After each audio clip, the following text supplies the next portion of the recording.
अस्सलाम students, this is Ehsan Ali from NC Listers. तो students, आज की इस वीडियो में हम कनाडा के जनवरी इनटेक को डिस्कस करेंगे कि हम जनवरी इनटेक को कैसे अवेल कर सकते हैं। तो स्टूडेंट्स, अगर हम बात करते हैं कि कनाडा में मेजरली कितने इनटेक्स होते हैं, तो कनाडा में मेजरली 3 इनटेक्स होते हैं। सितंबर इनटेक मेन इनटेक कंसीडर किया जाता है जो कि गुजर चुका है, और उसके अलावा अभी अगर हम बात करते हैं तो कनाडा का जनवरी इनटेक चल रहा है, और उसके अलावा जो थर्ड इनटेक होता है वो मेन टेक होता है। मेन इनटेक बाकी दो इनटेक से काफ़ी छोटा कंसिडर किया जाता है क्योंकि उसमें बहुत लिमिटेड ऑप्शंस अवेलेबल होते हैं। बहुत लिमिटेड यूनिवर्सिटीज़ हैं जो अपना लिमिटेड प्रोग्राम्स के लिए एडमिशन्स ओपन करती हैं। तो स्टूडेंट्स, अगर हम प्रोग्राम्स की बात करते हैं कि आप अंडर ग्रेड के लिए अप्लाई कर रहे हैं या पोस्ट ग्रेड के लिए अप्लाई कर रहे हैं, तो उसके अकॉर्डिंग भी आपके इनटेक्स वेरी कर रहे होते हैं। सपोज आपने रिसेंटली अभी इंटरमीडिएट किया है और आप बैचलर्स के लिए अप्लाई करना चाह रहे हैं, तो अगर आप बैचलर के स्टूडेंट हैं, बैचलर्स के लिए कनाडा में अप्लाई करना चाह रहे हैं, तो देन आपके पास मेन टेक भी फुल फ्लैज इनटेक कंसीडर किया जाता है। फुल फ्लैज इनटेक आपको मेन टेक भी मिलता है। लेकिन अगर आप मास्टर्स के स्टूडेंट हैं, पीजी प्रोग्राम में अप्लाई करना चाह रहे हैं, देन आपके पास जो मेजर इनटेक होगा वो आपका सितंबर इनटेक होगा, और उसके अलावा जैन इनटेक में भी आपको कुछ ऑप्शंस मिल जाएंगे।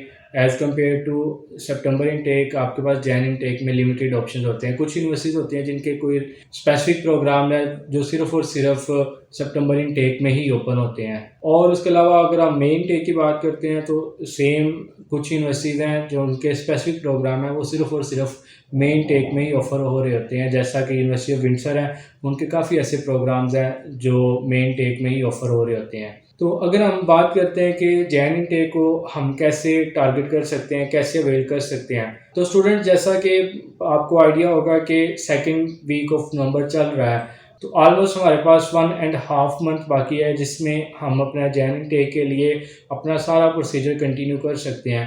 तो अगर तो आप अंडर ग्रेड के स्टूडेंट हैं, अगर तो आप बैचलर में अप्लाई करना चाह रहे हैं, देन आप जैन इनटेक को अवेल कर सकते हैं क्योंकि अंडर ग्रेड के लिए स्टिल जैन इनटेक ओपन है। लेकिन कुछ यूनिवर्सिटीज़ ने अंडर ग्रेड के लिए भी अपना जैन इनटेक क्लोज कर दिया है, लेकिन मोस्टली यूनिवर्सिटीज़ हैं जो जैन इनटेक के लिए अंडर ग्रेड में एप्लीकेशंस ले रही हैं। और उसके अलावा अगर हम मास्टर्स की बात करते हैं तो मास्टर्स के लिए जैन इनटेक ऑलमोस्ट क्लोज हो चुका है। मास्टर्स में जैन इनटेक का ऑप्शन आपको बहुत मुश्किल से मिलेगा और ऑलमोस्ट ना होने के बराबर है। तो अगर तो आप मास्टर्स के स्टूडेंट हैं, मास्टर्स के लिए कनाडा में अप्लाई करना चाह रहे हैं, देन आपके पास मेन टेक होगा। जैन इनटेक को आप किसी सूरत भी अवेल नहीं कर सकते क्योंकि जैन इनटेक के लिए आपके एडमिशन ही नहीं ओपन, और जब तक आपको ऑफर लेटर ही नहीं आएगा तो देन आप जैन इनटेक के लिए कैसे वीज़ा अप्लाई कर सकते हैं।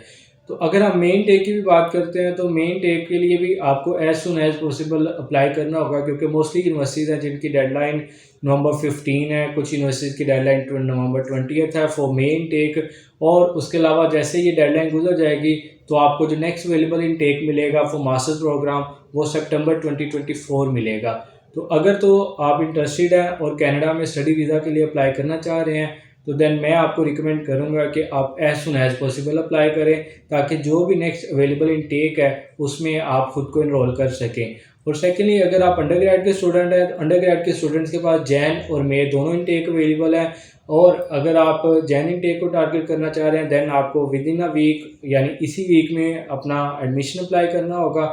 और अगर आप इससे ज़्यादा लेट होते हैं देन जैन इनटेक काफ़ी मुश्किल हो जाएगा क्योंकि स्टूडेंट्स, आपको आइडिया होगा कि अब तो बायोमेट्रिक में भी काफ़ी टाइम लग रहा है। ठीक है, एम्बेसी बायोमेट्रिक की डेट्स नहीं जल्दी दे रही, तो उन चीज़ों को भी देखते हुए हमने अपनी जो स्ट्रेटजी है वो बनाना होती है कि हम किस इनटेक के लिए अप्लाई करें और किस किस डेट्स तक हमें अप्लाई करना चाहिए ताकि हम जो हमारा एक्चुअल इनटेक है, जो टारगेट इनटेक है, उसको हम अवेल कर सकें। तो स्टूडेंट्स, मैं आपको रिकमेंड करूँगा कि अगर तो आप जैन या मेन टेक को कंसिडर कर रहे हैं देन आप कोशिश करें कि 15 नवंबर से पहले पहले अपनी एप्लीकेशन लॉन्च कर दें क्योंकि 4 to 6 वीक्स तक आपका ऑफर लेटर आता है। ऑफर लेटर आने के बाद फिर आप अपनी ट्यूशन फी पे करते हैं, जीआईसी ओपन करवाते हैं, फिर आपका अपफ्रंट मेडिकल होता है। तो ये काफ़ी लेंथी प्रोसीजर है जिसको आपने मिनिमम टाइम में सारा कंप्लीट करना होता है। तो स्टूडेंट्स, आपको ये रिकमेंड करूंगा कि आप अगर तो जेन्युइन टेक के लिए अप्लाई करना चाह रहे हैं और अंडर ग्रेड के लिए अप्लाई करना चाह रहे हैं देन आप as soon as possible apply करें। और जैन के साथ साथ अगर आप मे को भी टारगेट कर रहे हैं और आप अंडर ग्रेड या पोस्ट ग्रेड के स्टूडेंट हैं तो कोशिश करें कि आप as soon as possible apply करें क्योंकि अंडर ग्रेड के लिए जो आपकी डेडलाइन कंसीडर की जाती है वो 15 to 20 नवंबर है। और अगर हम पोस्ट ग्रेड की बात करते हैं तो देन आपका वो मिड नवंबर तक ही डेडलाइन है। तो स्टूडेंट्स इन डेडलाइंस को देखते हुए आप कोशिश करें as soon as possible apply करें। मज़ीद इन्फॉर्मेशन के लिए आप हमारा ऑफिस विज़िट कर सकते हैं, आप हमें ऑनलाइन अप्रोच कर सकते हैं। अगर आप ऑफिस विज़िट करना चाह रहे हैं तो आप हमें ऑफिस में विज़िट कर सकते हैं। Office number 205 second floor, century tower, Kalma Chowk, Gulberg 3, Lahore. Thank you.